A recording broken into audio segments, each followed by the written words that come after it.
The world in the 1930s and 40s was a tinderbox of tension. Nationalist fervor gripped many nations. Economic depression fueled resentment and instability. Against this backdrop, aggressive militarism arose in Germany, Italy, and Japan. These nations sought to expand their empires, often through brutal force. In 1939, World War II erupted in Europe with Germany's invasion of Poland. The United States initially remained neutral, but the conflict soon engulfed the globe. The horrors of the war, including the Holocaust, shocked the world. The conflict in the Pacific escalated dramatically with Japan's surprise attack on Pearl Harbor in 1941, drawing the United States into the war. Japan's military leaders, driven by expansionist ambitions, had miscalculated. They believed a swift strike against the U.S. Pacific Fleet would cripple American resolve and secure Japanese dominance in Asia. Instead, it ignited a firestorm of American fury and determination. The Pacific theater of World War II was characterized by brutal island-hopping campaigns. Both sides fought with ferocity, and casualties were high. By 1945, Japan was on the defensive, but its leaders remained defiant, refusing to surrender unconditionally. The stage was set for a tragic final act. While war raged across the globe, a secret scientific endeavor was underway. The Manhattan Project, a top-secret American program, raced to develop the atomic bomb. The project brought together brilliant minds, vast resources, and cutting-edge technology. Scientists understood the immense power they were unleashing. The splitting of the atom, nuclear fission, promised energy on an unprecedented scale. But this energy could be harnessed for destruction as well as creation. The moral implications of such a weapon weighed heavily on many involved. By the summer of 1945, the Manhattan Project had achieved its goal. The first atomic bombs were ready. The world stood on the precipice of a new era, one defined by the terrifying power of nuclear weapons. The decision of whether and how to use this awesome power rested with U.S. leaders. The decision to use atomic bombs on Japan remains one of the most controversial in history. President Harry Truman and his advisors faced a complex and agonizing dilemma. The war in the Pacific had been long and bloody. American casualties were mounting. An invasion of Japan, the alternative to using the bomb, was projected to cost hundreds of thousands of American lives. Proponents of using the bomb argued it would save American lives and bring a swift end to the war. They believed a decisive demonstration of American might was necessary to force Japan's unconditional surrender. Opponents argued the bomb was morally abhorrent and its use would set a dangerous precedent. Ultimately, Truman and his advisors decided to use the bomb. They believed it was the best course of action to end the war quickly and prevent further bloodshed. The targets chosen, Hiroshima and Nagasaki, were industrial cities with military significance. The world held its breath.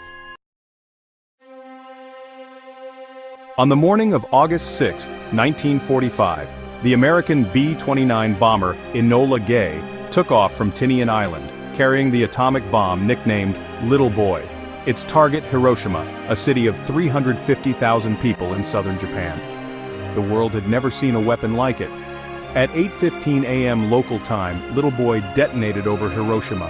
The explosion, equivalent to 15,000 tons of TNT, unleashed unimaginable destruction. The city was instantly engulfed in a blinding flash of light and searing heat. Buildings vaporized, people were incinerated in an instant. A massive mushroom cloud billowed skyward. The blast wave radiated outward, leveling everything in its path for miles. Thousands died instantly. Many more would succumb to burns, radiation sickness, and injuries in the days, weeks, and years to come. Hiroshima, once a bustling city, was reduced to rubble and ash. Section 5, August 9, 1945, Nagasaki, a second bomb, a similar fate. 3 days later, on August 9th, another B-29 bomber, Boxcar, dropped a second atomic bomb, Fat Man, on the city of Nagasaki. Nagasaki, a port city with a population of 260,000, had been a secondary target. Cloud cover over the primary target, Kokura, forced a change of plans. The Nagasaki bomb, even more powerful than the one dropped on Hiroshima, detonated at 11:02 a.m. local time.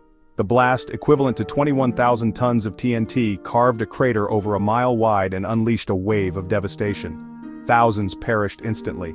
The blast, heat, and radiation left a trail of death and destruction in their wake. Hospitals, already overwhelmed with casualties from Hiroshima, were ill-equipped to handle the surge of injured and dying from Nagasaki. Section 6. In the shadow of the mushroom cloud, immediate aftermath. The immediate aftermath of the bombings was a scene of unimaginable horror. The scale of the destruction was unlike anything the world had ever seen. Entire cities lay in ruins. Tens of thousands lay dead, their bodies mangled beyond recognition. The injured, burned, and irradiated wandered through the rubble, searching for loved ones and clinging to life.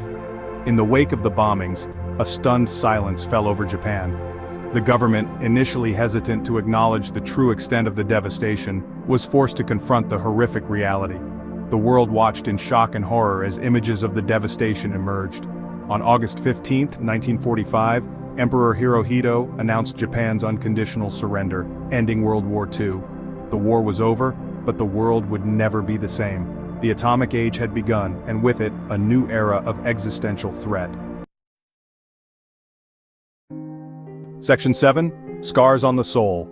The long-term effects of radiation. The horrors of Hiroshima and Nagasaki did not end with the initial blasts.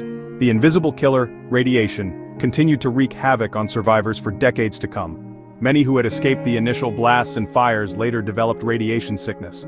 The symptoms were agonizing: nausea, vomiting, hair loss, internal bleeding, and a weakened immune system. Many died slow and painful deaths. Those who survived often faced lifelong health problems, including an increased risk of cancer and other diseases. The psychological scars were just as deep. Survivors, known as hibakusha, faced discrimination and prejudice. Many were ostracized by their own communities, feared and shunned because of their exposure to radiation. The trauma of that day and the lingering fear of radiation's effects cast a long shadow over their lives. Section 8. Rebuilding from rubble, a slow return to life. The task of rebuilding Hiroshima and Nagasaki seemed insurmountable. Yet, amidst the ashes and despair, the human spirit endured. Survivors, driven by resilience and a determination to honor the memory of those lost, began the arduous task of rebuilding their lives and cities. The road to recovery was long and arduous.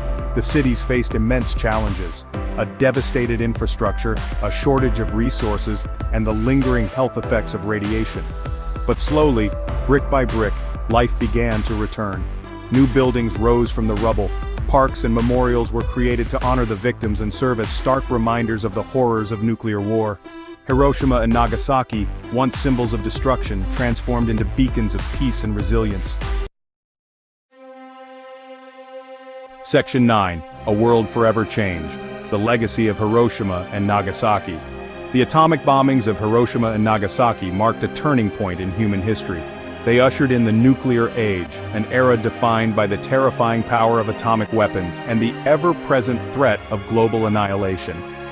The world could never go back.